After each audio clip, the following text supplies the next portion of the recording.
O nwere ka esi echi ọmụ. Ọ bụ na onye a nọ na di emetụtụ di ya si ya na anyị need nwaanyị. Ọ sọkwa ọmụọ 10 children there. Anyị need nwaanyị.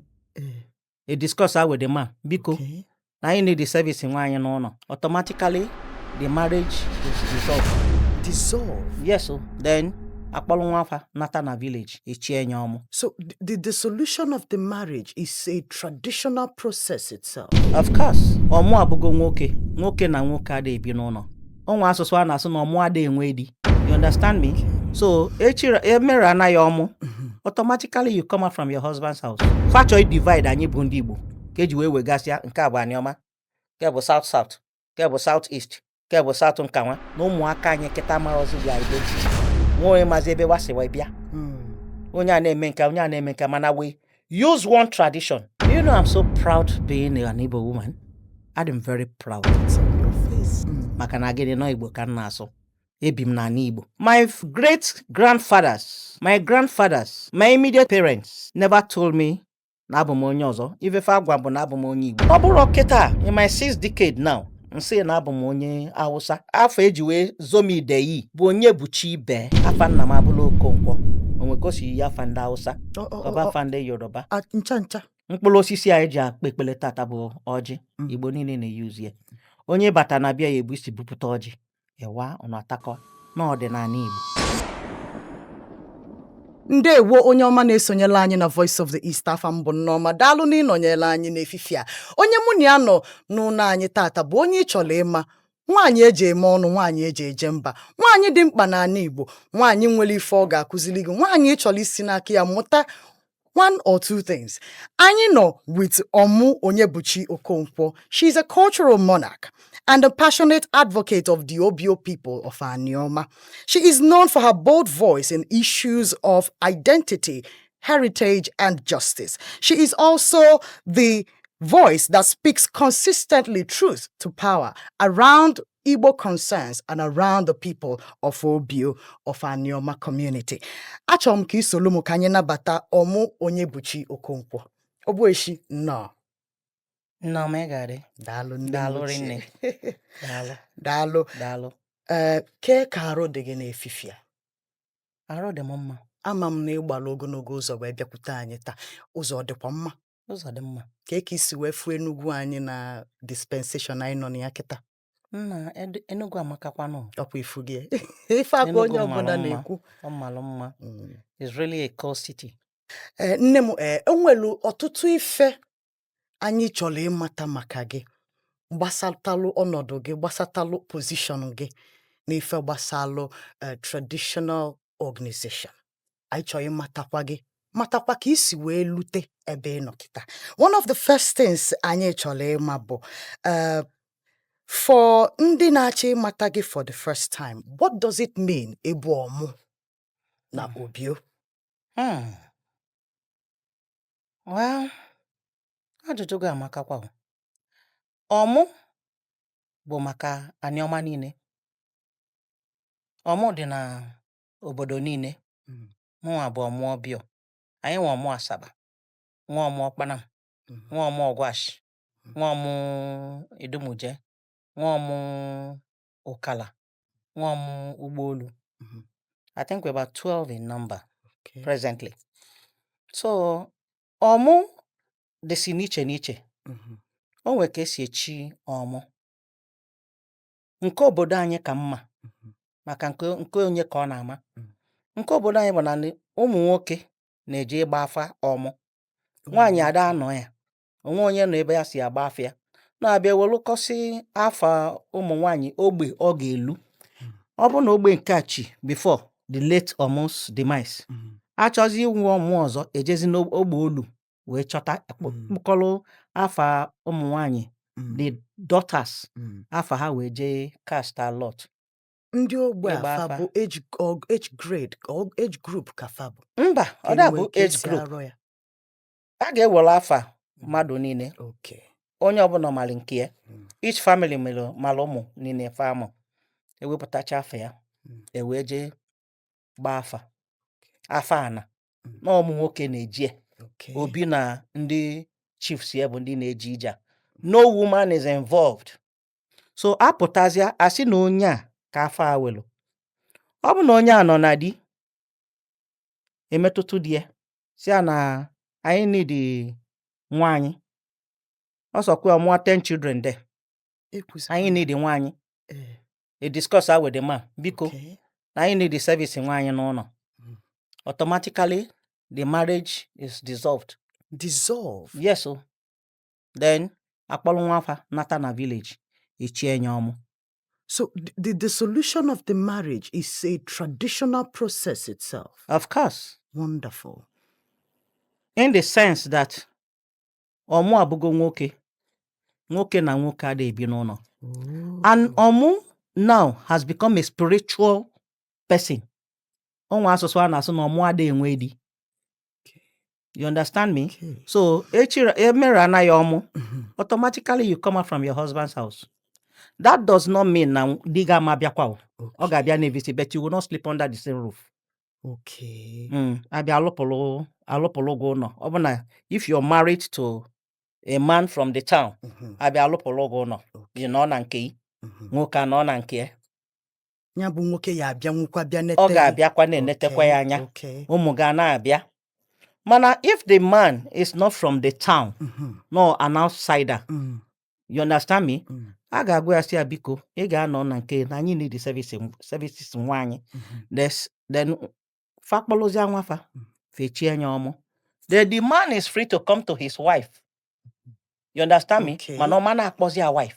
Ọma na-akpọ ya wife. That's the tradition. The traditions of our land. Yes. Made by our ancestors.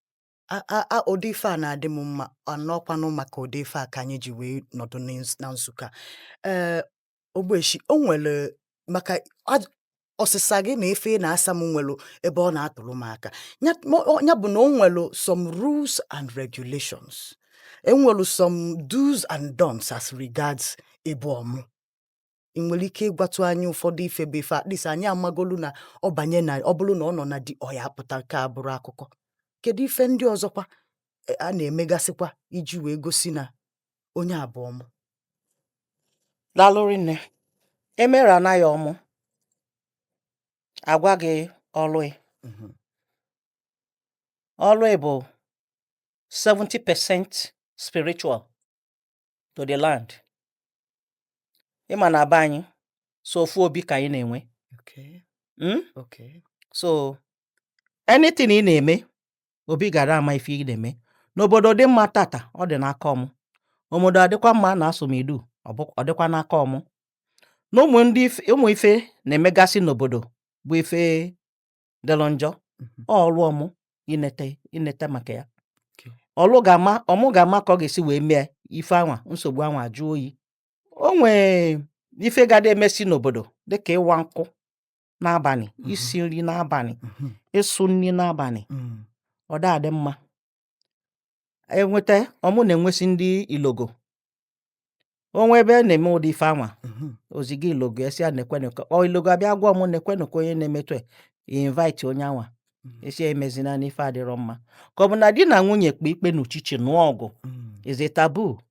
N'abalị. N'anyasị. Yes, it's a taboo. So, if eji mee like that, to my own opinion, bụ na o nwegos okwu na-amapụta na palace to the hearing of the men. Dịka okwu nsọ. Ife a ga-eme bụ asị ọmụ ya ji handle anya. Ọ handle sizia, ọmụ mechasịja ọgwụ obi ka o si wee handle. Ọmụ nwee ike ịda nha etu obi si ada nha. That's fine. Your Omu will sanction you and you pay a fine.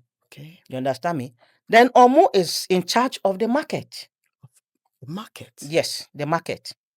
And anything me na afia kesi edozie. Omu na-edozi afia, na-edozi kwani. Ya kanji we say na all Omu bụ 70% spiritual. Then 10% bụ for herself. Okay. 10% bụ inekọta ụmụ nwaanyị anya. Nke amelia 90. Melia 90. Then 10% afọdụ ni, ọ bụrụ for your free, ị ga-achọkwa ife ihe elinu. Okay. Ọkwa ya, ọ bụrụ na ị na-eme business, ime business.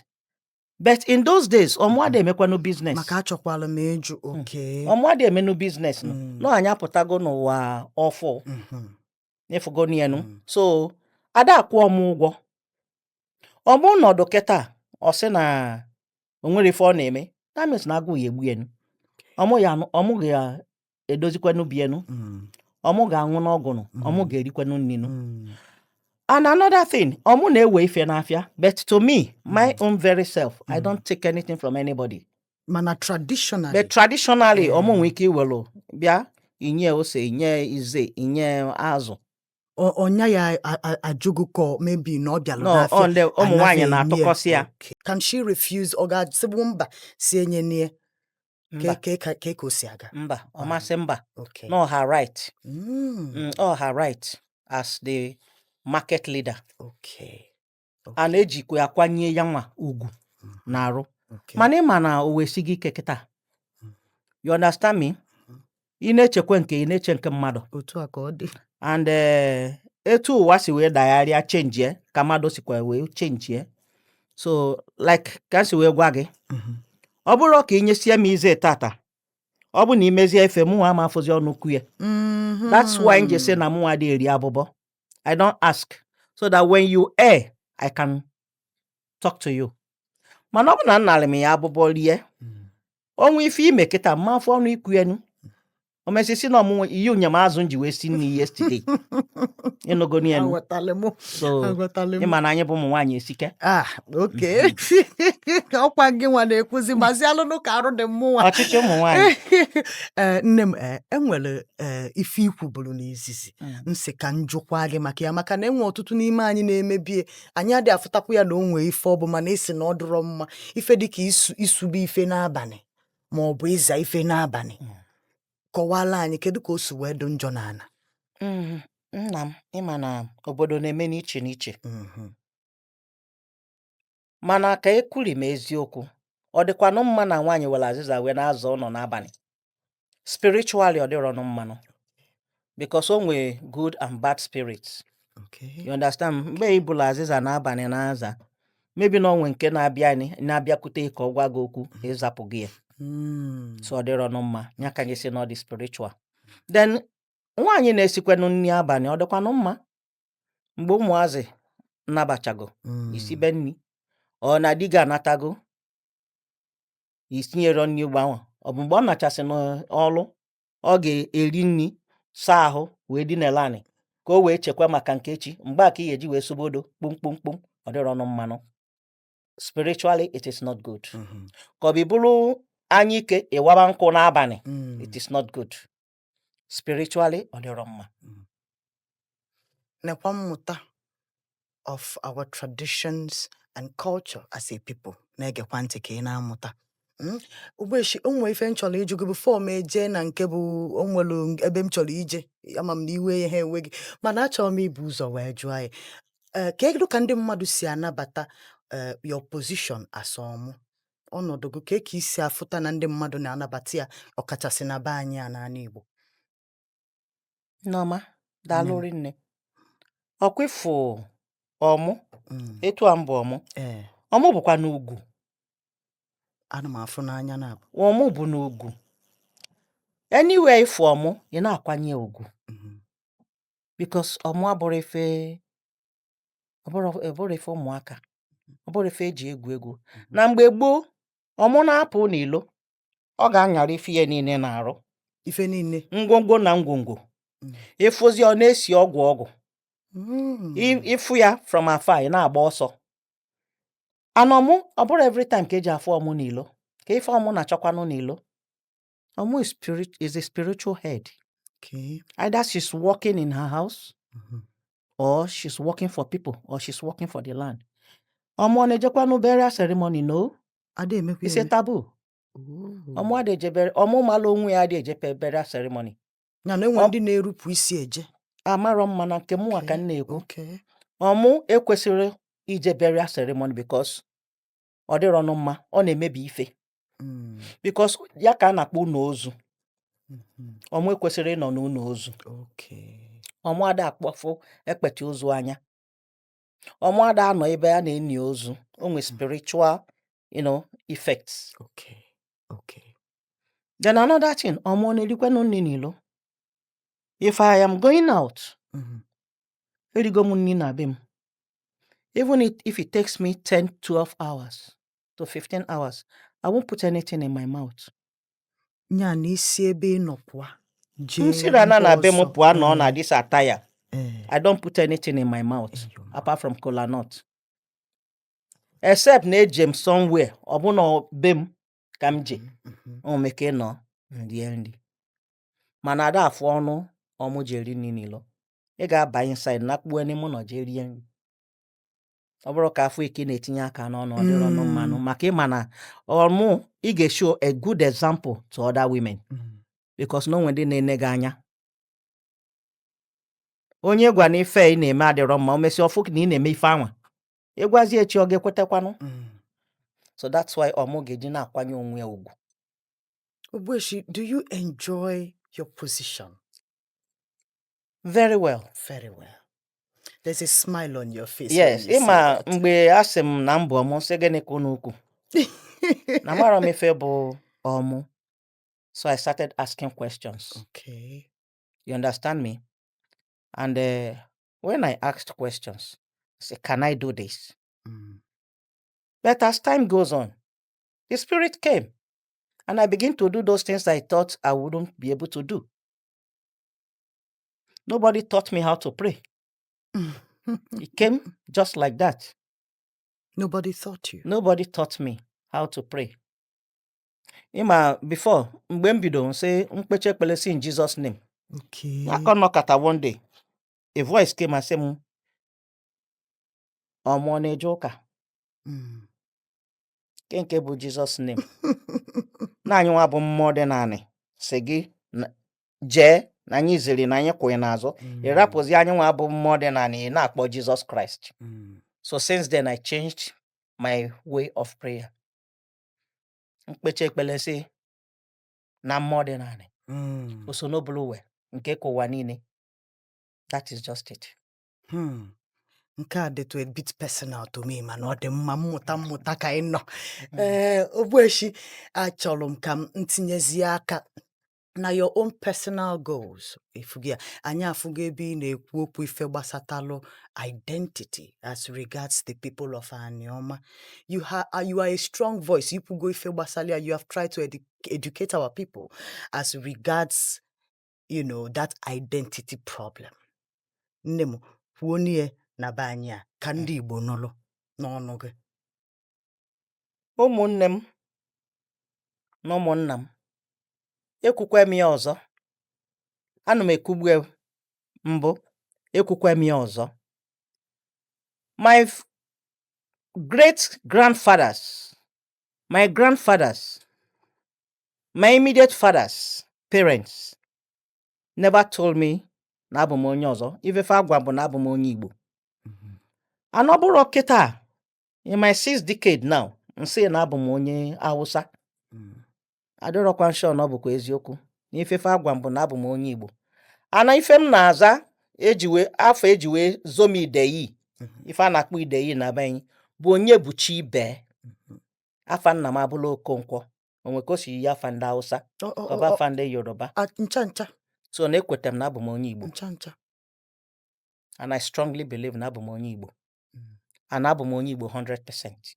Mana Ogbueshi, kedu ife mere o ji dị ka ọtụtụ ndị mmadụ, especially na Anioma be anyị, ekwetero ọ dịka fa ekwero. Anyị na-afụsi ebe fa na-edesi ma na ịntanetị, anyị jekwa na social media, anyị na-afụ ebe a na-anọ kitikiti onye Igbo. Ọ bụrụ ka ebe iche na that ka ebe ọgụgụ isi ya si wee bata na ebe ndị be anyị nọ. Nne m daalụ na ajụjụ a. Ịma na ajụjụ a o toro ogologo. Mana ka m za nke m bidolu m si ofu etiti bido. Ịma na mgbe gboo ụmụ nwaanyị mụcha nwa enyegide nwa ala nke ebe 2 years. O tinye aka n'isi before jebe primary school. Mgbe o tochago di mkpa olugo 12 years. Mana kịta onye mụzi nwa 3 years okponye ya na school. Before that, a na-eje nke a na-akpọ pre-nursery. Yes, crèche.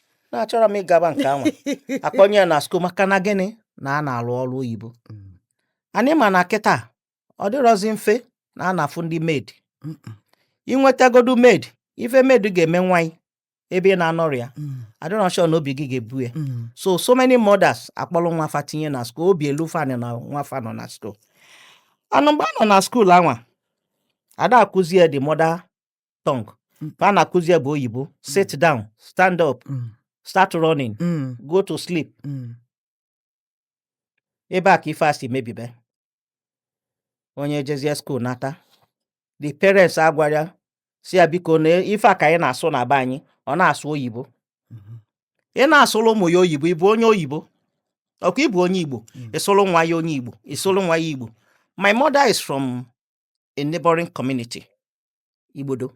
My father is from Obio. Okay. They have common language. Onwe some parents ọ bụ na ofu onye si ebe a, ofu onye si ebe a. You understand me? So, but it is the duty of the mother ikuzili nwa ya asụsụ befa. Ka ọ makwa na onye Igbo ka ọ bụ. Take for example ndị Yoruba. Yoruba jekwa nta je Imo, ha pụta ha ga-asụrịrị that Yoruba.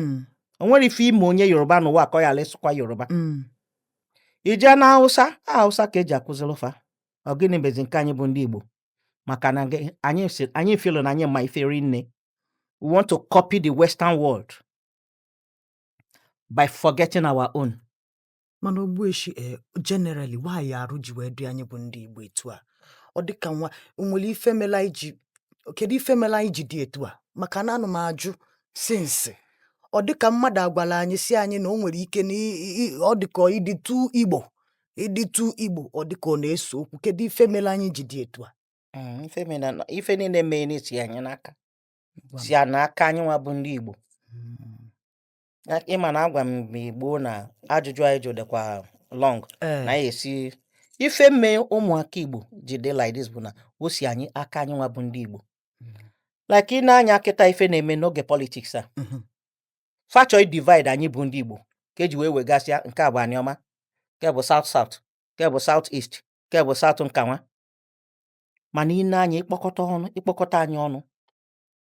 Imention na Nigeria, Igbo kakwanụ. Igbo ka. Kịta ikwuli ya. Asị m na Igbo ka ebe niile. Anụ m agbakọ ife. Anụ ndị Igbo na-emesi ife ike. Ọ bụrụ asị. A typical labor man adịghị give up. Ochi me business, no matter how many times he falls, he will rise again. And another thing, ị na-anya ife during the war, ife metụta ndị Igbo. Onwere onye mma na ndị Igbo yelu ike dịkwa strong till now. Maka gịnị? Na Chukwu fụ anyị n'anya. Chi anyị nọ with us. Anyị nwere chi. Ife a na-akpọ chi bụ anyị nwe tradition. Chi anyị nọ with us. And anyị like ụmụ nwanne anyị. Mfu onye Igbo. Nsị kedu ka ime? Ma afụkwa na onye Hausa si kedu ka ime? Ọ ga-anụkwa n'ife m kwu. Ka mfu onye Yoruba si kedu ka ime? Na onye Igbo ka m ga-agwa. Ije na Lagos Igbo. Ije na Abuja Igbo. Ije na kefa na kpe bụ obodo Igbo nwa. Ọ ndị Igbo. Asị ka anyị niile kpokọba anyị ọnụ kịta. Asị na ndị ahụ ga-afụ azụ anyị. Mbanụ. So Igbo bụ Igbo anytime any day. Ma esi na Anioma o, ma esi na Agbo o, ma esi na Ụkwụ Ani o, ma esi na Ikwere o, ma esi na Port Harcourt o, ma esi na Anambra o, Abia State o, Imo State, Enugu, anyị niile bụ Igbo. Anyị yọ na ya bụ biko ka anyị niile kpọkọta onwe anyị ọnụ. Ka anyị gwa onwe anyị eziokwu. Maka ka ife ghara imebi. Na ụmụaka anyị kịta marozi the identity. Nwe mazi ebe wasiwa bịa. Onye a na-eme nka, onye a na-eme nka, mana we use one tradition. Mkpụrụ osisi anyị ji akpa ekpele tata bụ ọjị. Igbo niile na-use ya. Onye bata na bịa ya ebu isi bupụta ọjị. Ewa ọ na-atakọ. Ọ bụ na ọ bụka nni ka eji ebu isi bupụta ya n'ọdịnala Igbo. Ogbueshi daalụ. Nkụzi dị gị n'ọnụ karị. Achọrọ m ka m nweta one m enwetenwu maka na ndị na-akpara anyị aka n'igwe na-enye m saịn na anyị enwekwurozi ogologo oge. Nne m ochie, anụ m achọ ịjụgụ maka ife gbasatalụ creation of new state anyị na-anọ ebe a na-eme kepukepu ekwukwu ebe a na enwere ike anyị enwe Anioma State n'oge na-adịrị anya. Kedu ife ilo maka anya bụ atụmatụ? Anioma State is a sure. Sure. Yes. Quote me anywhere. Okay. Ezigbo nwa anyị bụ distinguished Senator Ned Nwoko emegola anyị ife ọ ga-emela anyị. And ọ bụrụ sọsọ ya jego ebe anwa. Ọ bụrụ sọsọ ya bido kwubokwu Anioma. Mana ọ bụ na aka ya ka Anioma si wee pụta, nsogbu adịrị ya. N'ọnwa anyị. And anyị ga-asọpọtụ ya 100%. Fụ na anyị nwe the state Anioma. Maka Anioma bịa, ọ ga-benefit mụnwa. Ọ ga-benefit everybody. Irrespective of where you come from. Yes. Anioma, ya ka nji wee sị na Anioma is a sure goal. Ụbọchị ị na-akọwa na anya bụ steeti anyị enweghị ya ka m na-agwa gị. Okay. Anioma abịagonu. Nne ya n'iru m nụ, ọ bịagonu. Ọ bịago. Anioma State na ana Igbo. Very beautiful state. Ifeọma na-ejekwa imenụ na be anyị. Ogbueshi daalụrị nne, alaike mụ asụsụ ịsalụmụ. Achọkwa m esi mana enwelu ndị ụjọ na-atụ na ekretie steeti abụọ Anioma. Na ụfọdụ ndị mmadụ nwere ike pụtakwasị n'ọkwa South considering regional location. Nna m adaalụ. Ịma na anyị bụ ndị ọmụ adị emekwe politics. Mma anọghị m na-ekwu ekwu politics. Ife nna agwa gị bụ na Anioma abịago na anyị enweghị enwe. Anụ mgbe ọ ga-eji wee bata, ọ ga-endo ndị anwa anya. Ife fani jiri ọchọ Anioma bụ na fear of the unknown, insecurity. Na maybe na Anioma abịa, they will lose a lot of things. Okay, Onyambifele. That's my own opinion. Okay. That they are going to lose a lot of things. There is nothing to lose. Rather, we will gain. Nyakanji we say na Anioma is a sure goal. Anioma is a sure goal. Ogbueshi, ndị Gen Z si mụ tinyelu gị ajụjụ. Ndị Gen Z tinyelu ajụjụ ebe a. Ha wee sị mụ biko, mụ jikọ na Ogbueshi. Ife bụ na o nwelu nke fa na-anụba. Other Gen Z people na-ekwukwa n'ịntanetị. Onye apụta sị na ya bụ Delta Igbo. Mmadụ chịkọwa onwe ọsị abụ m Delta Igbo. Abụ m Rivers Igbo. Abụ m ịmaga enwelu different ways fa ji ekwu kọwagodulu anyị. Kedu ife bụ ife a and anyị kwesịrị ị na-ekwu di ya n'ọnụ? Do you know I'm so proud being an Igbo woman? I'm very proud. It's on your face. Yes. I'm very proud of saying na abụ m onye Igbo. Maka na gịnị nọ Igbo ka m na-asụ. Ebi m na Igbo. You understand me? Ife na-achọ ka m kọwalụ gị bụ ife onye na-amarọ. Bụ na ọ mara ya. Ị chọọ ịsụ asụsụ asị ya onye ka Igbo isi bụ Delta Igbo. Why did you put that Igbo? Where is Delta? Nke bụ Delta? Okay. Amarọ m nke bụ Delta, ịma na m ejere akwụkwọ. Maka ọ bụ na eje m akwụkwọ, mma mara nke bụ Delta. Mana Igbo a itinye n'ime agọsigo na ịbụ onye Igbo. Okay. Iwe sị na ịbụ Rivers Igbo. Igbo a itinye agọsigo na ịbụ onye Igbo. Ịkasị na ịbụ onye Rivers n'ime mmiri. Okay. Delta amarọ m nke ọ bụ n'ime ya. You understand me? Mana ife mụ na mmadụ niile, anyị niile bụ Igbo. Ka isi na ịbụ Delta, si na ịbụ onye Delta. Itinye na Igbo. Isi na ịbụ onye Rivers, itinyezie Rivers, itinye na Igbo. Why putting that Rivers Igbo? Delta Igbo. Ichekiri Igbo. Edo Igbo. I feel it is wrong. Onye ebe ka ịbụ onye Igbo. Maka onye Yoruba bunye ọsị na ya bụ onye Yoruba. Isi ebeghị ka isi na Yoruba ọgwa ga-afọ obodo ya. Onye Hausa bunye ọsị na ya bụ onye Hausa. Ijuzi ebeghị ka isi ọsị na ya bụ onye Sokoto. So anyị bụ ndị Igbo bụ na anyị ma ife rinne. Biko na anyị chọrọ ịkpọkọta onwe anyị ọnụ ka anyị nọ n'ofu otu. You understand me? Na asị na nke bụ Delta, nke bụ Rivers, nke bụ Ijon, nke bụ Saple, nke bụ Abakaliki. Igbo. Man, at the end of the day, you still put that IGBO. Ogbueshi, So we'll get there. achọrọ m ka ịgwa ụmụ Igbo okwu maka na mụnwa amụtago ife n'efifi a, and ma o nwere ife ọzọ enwelu pride and joy that is in my spirit maka na anyị na-afụba ndị nọ na the helm of affairs bụ ụmụ nwoke na be anyị, mana ana m agwa gị eziokwu, mụ na ọtụtụ ụmụ nwaanyị ndị ọzọ nọ n'ime ebe a tata ama m ka obi dị anyị, amakwa m na ndị ọzọ na-ekilikwa anyị nwekwalụ joy fa na-enwe banye ikili Ogbueshi Omu Onyebuchi ka ọ nọ ebe a wee na-akụzili anyị ife ndị a anyị na-amarọ.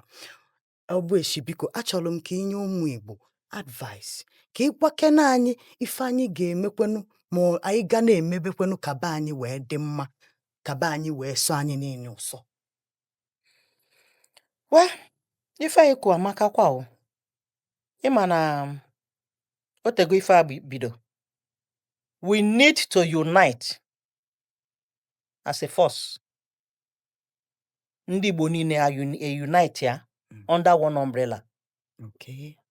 before anything emebe. I unite ya. Ụwa niile afọ na anyị unite go. There will be peace in our land. Ụmụ ọtụtụ ife a na-emegasị bụ na anyị anọghị in unity. By the time we unite, things will go well. Maka Igbo bụ force. Anyị bụ ndị Igbo, anyị na-eme ife nụ. O nwere ebe ị ga-eje tata ifuru onye Igbo. Obodo ije n'ifuru onye Igbo, ị bịa chịla akpụkwa n'aka na-agba. Ọ bụrụ asị ndị gụlie n'egwu agụlie n'egwu si na ịbịa ebe a ifuru onye Igbo gị lachapụ ọsọ na if obodo adịrọ balanced ebe a. Ogbueshi, before ị pụọ biko ịchịkọnata ana Igbo inego n'anya ịfụ na enwego ndị na-akpọ onwe fa Delta Igbo, Rivers Igbo, Tiv Igbo, onye nwa Igbo, kedu ka anyị esi kpụkọnata ndị ọnụ? Aghọta m onwelu specific things anyị kwesịrị ime that will bring us all together. Yeah, there's already a campaign going on. You know, a lot of people amabago ebe fasi kita. So n'ife mene bụ na onwe conference na-abịa anyị 29-30th n'Ọkpanam, the unification of Igbo, ndị Igbo. Okay. Ọnụ na-asụ nnụa ndo. I ga-eme the conference. I made the conference from there. I am alụ ka anyị esi wee bido ya bụ ọlụ because na ya bụ ọlụ esike. Ọ dịrọkwa n'izi ịchịkọta Igbo niile ọnụ. Maka na gịnị some anatego famarozi ebe fasi afụrụ onye gwafa. So no ndị ga-abịa si de ga-enye ekwusi okwu bụ ndị Igbo. Akwụsizi okwu onye ọbụla amala ebe o si. Ọ n'ọnwa ka ọ na nke na-abịa N'ọnwa na-abịa anyị on the 29th 30th of August. Conference ga-adị n'Ọkpanam. Ogbueshi, how can indigenous Igbos now nọrọ within the 5 states in the southeast? Kedu ife anyị ga-eme ka anyị wee nabata fa ka fa wee dị comfortable ka obi wee ruo fa na ị na-asị abụ m onye Igbo? Kedu ife anyị ga-emenwu? First of all, anyị ga-ejisi ike n'iti mkpu ka m ga-akpụ ya n'ọnụ Igbo ka agwafa ebe fa si, because na ọtụtụ mmadụ n'ime fa amara ebe fafa ebe their root. So mgbe emego conference a ndị mmadụ abịa kwucha okwu, many of them will retrieve their steps. There's no doubt about it. Ikwetelu na ọ ya eme. Ekwetem na ọ ga-eme ka anyị sigodo ebe anwa bido. Ya nọ ife anyị eju nwa ọnụ anyị kwukwe Ekwukwenye onye ọbụla amala ebe o si. Gbaa mbọ ka isonyela anyị ga na-ewetelu gị ozi gbasalụ conference a ga-eme n'Ọkpanam na 29th and 30th of August. Gbaa mbọ ka isonyela anyị.